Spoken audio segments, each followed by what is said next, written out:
Saat air kencing kucing apa termasuk najis? Meskipun ini masalah khilafiyah, zahirnya air kencing kucing hukumnya apa? Najis. Tapi ini yang masalah khilafiyah, bukan permasalahan yang ijma'. Oleh karenanya banyak ulama besar yang mengatakan bahkan hewan-hewan yang diharamkan untuk dimakan tidak mesti najis kencingnya dan tidak mesti najis kotorannya. Di antara ulama-ulama tersebut seperti Asy-Syaukani rahimahullahu taala. Dan ini zahir dari pendapat Al-Imam Al-Bukhari ya, rahimahullah, yang Daud Al-Zahiri dan Ibnu Hajar Al-Asqalani dalam Fathul Bari menyebutkan ada khilaf dalam masalah ini. Ada khilaf dalam masalah ini.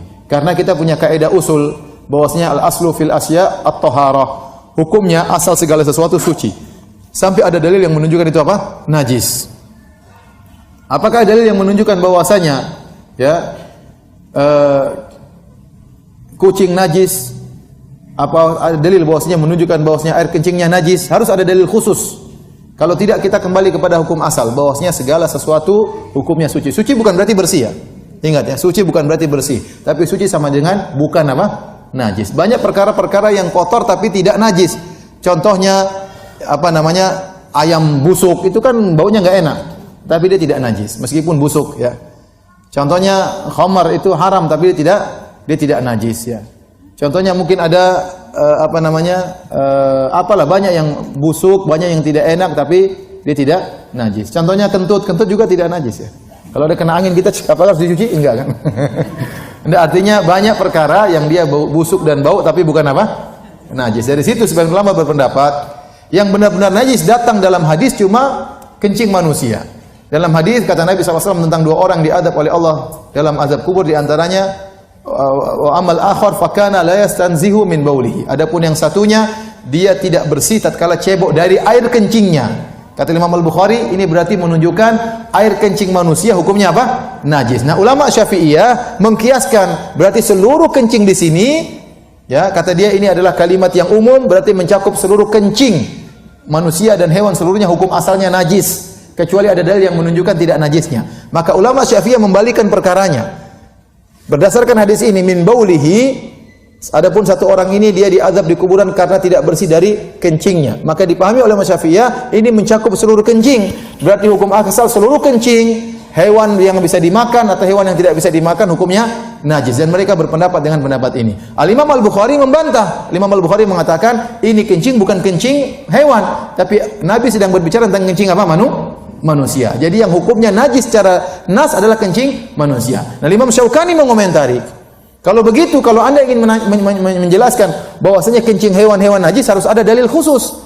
Karena kita punya sumber hukum yang asal, segala sesuatu hukumnya apa? Halal dan suci. Paham sampai di sini enggak? Kalau menjelaskan bagi papan tulis. Antum paham ya? Makanya sebagian ulama berpendapat kalau tidak ada dalil yang menunjukkan ini khusus najis, maka tidak boleh najis. Ada dalil yang menunjukkan najis secara khusus. Contohnya rauthul himar, kotoran himar. Himar itu badannya tidak najis, keringatnya tidak najis. Tapi suatu hari Rasulullah SAW sedang buang air, kemudian Rasulullah SAW ingin beristijmar menggunakan 3 batu. Dia suruh seorang sahabat cari batu. Ternyata seorang sahabat membawakan rauth itu kotoran himar. Maka Rasulullah SAW, innaha riksun, ini najis. Maka dari sini keumuman bahwasanya tidak najis, kita katakan kotoran himar hukumnya najis karena ada dalil khusus yang menunjukkan apa? Najis. Dan rauth itu bisa artinya kotoran himar atau kotoran begol atau kotoran kuda. Adapun selainnya tidak ada dalilnya, maka kembali kepada hukum asal bahwasanya tidak najis ya. Di antara hal yang menunjukkan tidak semua kencing dan kotoran najis, contohnya kotoran kencing onta, kotoran kambing tidak najis. Rasulullah SAW mengatakan solu fi marabidil ghanam, salatlah di kandang kambing, dan kandang kambing pasti kambing tidak mungkin mau beol dia lari-lari dulu, dia pasti ada kotorannya lah. Ya, ternyata boleh salat di situ. Saya tanya sama antum, kotoran kambing bau atau tidak? Bau, enggak mungkin dianggap permen, enggak mungkin ya. Tetapi tetap hukumnya tidak apa? Tidak najis. Maka dari sini kita tahu khilafnya memang apa? Masalahnya kuat. Tetapi saya lebih condong bahwasanya kencing kucing itu apa? Najis ya.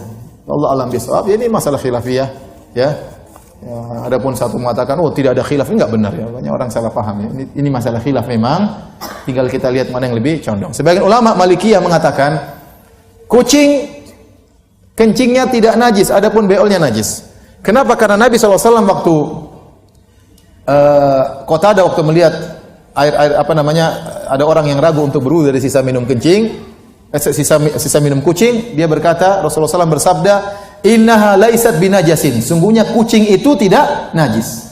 Rasulullah SAW tidak mengatakan sungguhnya bekas air liur, tapi Rasulullah SAW mengatakan kucing itu tidak apa? Najis. Wa inna ma hiya minat tawafina alaikum awit tawafat, tetapi kucing itu adalah hewan yang sering berkeliaran. Sehingga bisa dipahami, Rasulullah seakan-akan menjelaskan kucing ini tidak najis karena dia sering apa? Berkeliaran. Kalau kita bilang dia najis, susah nanti orang karena sering-sering dia datang, sering-sering dia ini. Sehingga ulama Malikiyah mengatakan kencingnya pun demikian tidak najis. Kenapa? Karena kucing itu kalau kencing di mana-mana. Beda kalau dia beol dia pergi jauh. Maka sebagian ulama Malikiyah membedakan. Kalau beolnya najis, tapi kalau kencingnya apa? Tidak, karena dia sering berkeliaran juga berserta dengan apa? Kencingnya. Nanti dia semprot sana, semprot sini. Kemudian terkadang karena bajunya, karena baju kita. Kalau kita bilang kencing kucing itu najis, berat bagi kita. Karena dia mungkin nanti senggol-senggol kita jadi selalu apa? Was-was. Selalu apa? Was-was. Ini sebagian ulama Malikiyah membedakan antara kencing dengan apa? Kotoran apa? Kucingnya. Intinya para hadirin dan hadirat Allah Subhanahu wa taala, lebih hati-hati kalau ada kencing kucing ya sudah kita cuci, biar enggak usah ribut ya. Tapi kalau ada khilaf memang benar-benar apa? Khilaf. Antum paham tadi yang saya jelaskan? Ya, memang khilafnya tidak semudah yang kita bayangkan. Jangan kita tuduh ustaz salah paham, ustaz tidak ngerti, enggak bisa. Enggak boleh begitu ya. Enggak boleh begitu. Boleh kita tahu kalau ustaz tersebut ternyata memang selalu berdalil dengan pendalilan yang benar. Kalau dia pun salah, bukan saatnya kita mencelah. Apalagi kalau dia tidak salah total. Ternyata ada ulama yang berpendapat seperti pendapat